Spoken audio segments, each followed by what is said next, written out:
ముఖేష్ అంబానీ కుమారుడు నిర్వహిస్తున్న వంతారాకు జంతువుల్ని ఎలా తీసుకొచ్చారు? వన్యప్రాణి సంరక్షణ చట్టాన్ని తుంగలో తొక్కారా? అక్కడ ఆర్థిక అవకతవకలు జరిగాయా? వంతారాపై సుప్రీంకోర్టు ప్రత్యేక దర్యాప్తు సంస్థను ఎందుకు ఏర్పాటు చేసింది? ప్రస్తుత పారిశ్రామికవేత్త ముఖేష్ అంబానీ కుమారుడు అనంత్ అంబానీ గుజరాత్ లో నిర్వహిస్తున్న వంతారా వన్యప్రాణి సంరక్షణ కేంద్రంపై వచ్చిన తీవ్ర ఆరోపణలపై సుప్రీంకోర్టు స్పందించింది. ఈ వ్యవహారంపై సమగ్ర దర్యాప్తుకు సుప్రీంకోర్టు మాజీ న్యాయమూర్తి జస్టిస్ జాస్తి చలమేశ్వర్ అధ్యక్షతన సిట్ ఏర్పాటు చేసింది. వంతారాలో జంతువుల్ని అక్రమంగా నిర్బంధిస్తున్నారని, దేశ విదేశాల నుంచి వన్యప్రాణుల్ని అక్రమంగా తరలిస్తున్నారని ఆరోపిస్తూ దాఖలైన 2 ప్రజా ప్రయోజన వ్యాజ్యాలపై విచారణ సందర్భంగా ధర్మాసనం ఈ నిర్ణయం తీసుకుంది. సాధారణంగా ఇలాంటి పిటిషన్లను తోసిపుచ్చుతామని, కానీ ఈ ఆరోపణలు చట్టబద్దమైన సంస్థల పనితీరుపైనే సందేహాలు రేకెత్తిస్తున్నందున వాస్తవాల్ని నిగ్గు తేల్చేందుకు స్వతంత్ర దర్యాప్తు అవసరమని సుప్రీంకోర్టు అభిప్రాయపడింది.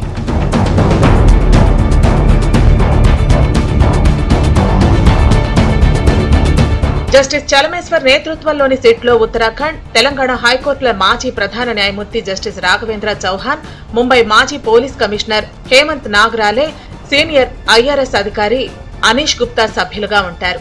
దేశ విదేశాల నుంచి ఏనుగులు సహా ఇతర జంతువుల్ని ఎలా సంపాదించారు? వన్యప్రాణి సంరక్షణ చట్టం 1972 అంతర్జాతీయ నిబంధనలను పాటించారా లేదా? జంతువులకు అందిస్తున్న వైద్య సదుపాయాలు, ఆర్థిక అవకతవకలు, మనీ లాండరింగ్ లాంటి ఆరోపణలపై ఈ సిట్ దర్యాప్తు చేయనుంది.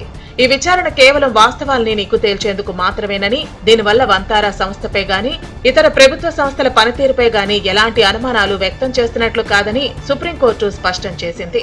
సెప్టెంబర్ 12వ తేదీలోగా తమ నివేదికను సమర్పించాలని సిట్ ను ఆదేశించిన ధర్మాసనం తదుపరి విచారణ సెప్టెంబర్ 15కు వాయిదా వేసింది.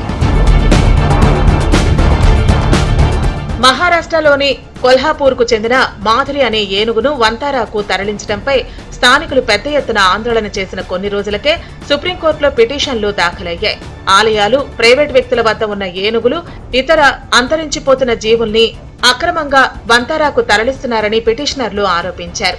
అయితే న్యాయస్థానం ఆదేశాల మేరకే ఏనుగును తమ కేంద్రానికి తరలించామని, జంతువులకు సంరక్షణ కల్పించడమే తమ బాధ్యత అని వంతారా యాజమాన్యం గతంలో తెలిపింది.